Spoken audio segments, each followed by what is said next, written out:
risks from various people. How do they manage their risk? How do they reduce their loss? How do they control their risk? This is another aspect. So far, whatever loss reduction techniques and risk control we have seen from the perspective of the insured, right? Now, having accepted the risk from the insured, the insurer will have to reduce his losses and then manage his risks by doing some risk control measures. Let's see how they do it. There are four basic ways by which the insurer will reduce his losses and manage his risks. The first thing is risk pooling. The second thing is application of law of large numbers. Third thing is avoiding adverse selection. The fourth thing is reinsurance.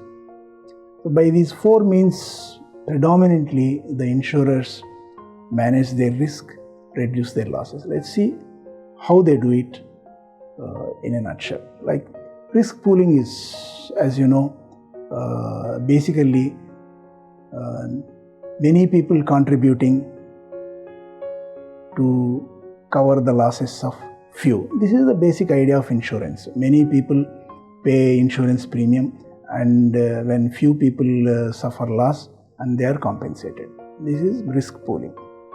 But risk pooling to work, insurance company has to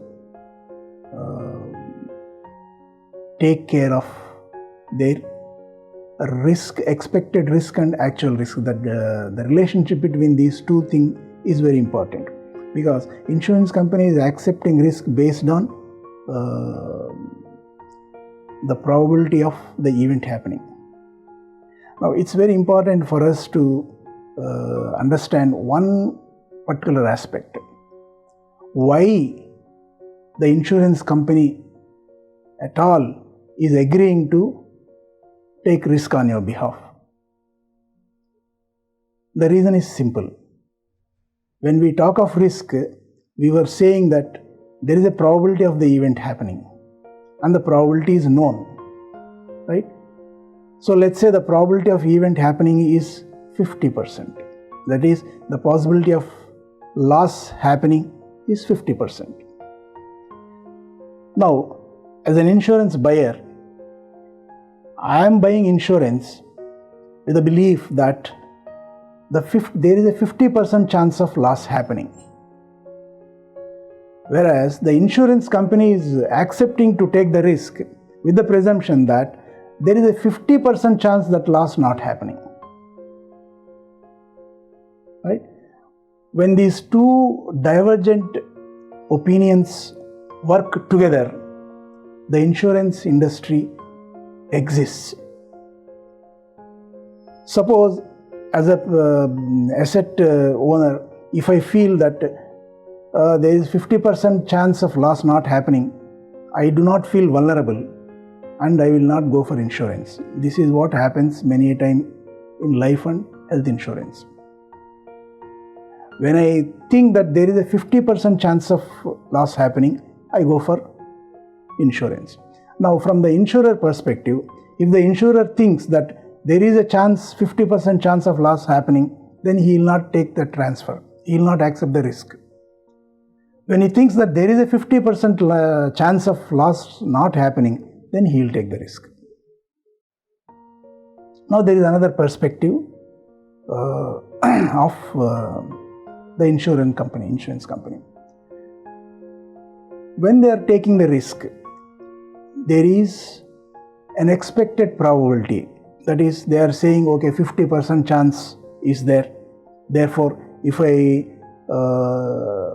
insure so many people, I will be able to cover loss because the 50% chance of loss. Okay, when I am covering road accident insurance, I know 500 people are going to die in Chennai every year next year. So my loss is 500 people. So how many people I have to sell for covering this loss? That is known, and they will do the coverage. Now what happens? The actual, suddenly in a particular year, when they have planned for 500 people, some 5,000 people die in road accidents. So actual probability is different from the expected probability. Then what will happen to insurance company? Insurance company will run into severe loss. They never thought things like 9/11 World Trade Center will happen. That was very unexpected loss. The many insurance companies have gone bust because of that loss. Okay, so they work on expected loss. When actual loss is close to expected loss, they have managed their business very well, insurance company. Okay, but how to ensure that actual probability will be same as the expected probability of loss?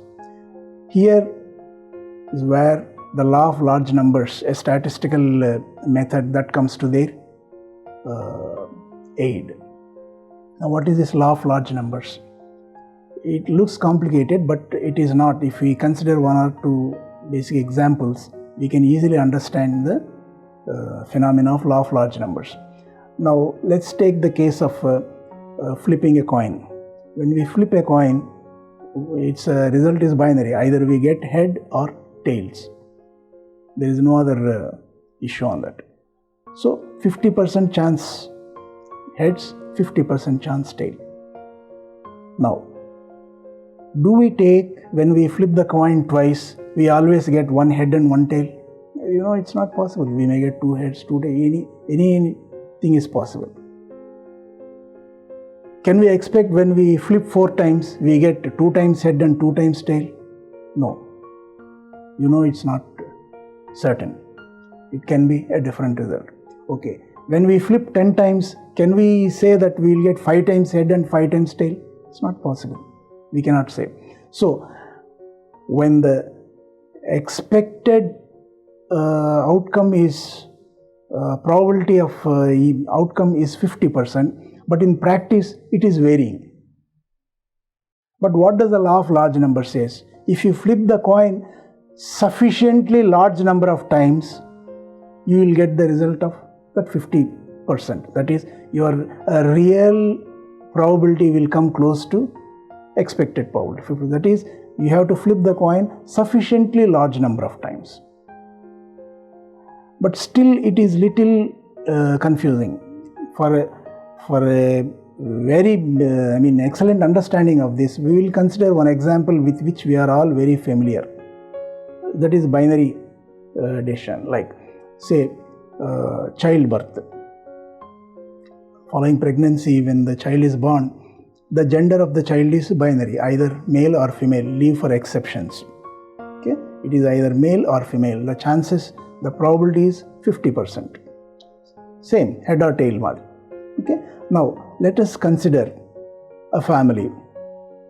They give rise to 4 children. They plan to have 4 children. Can we say that for certain they will have 2 boys and 2 girls? It's not possible.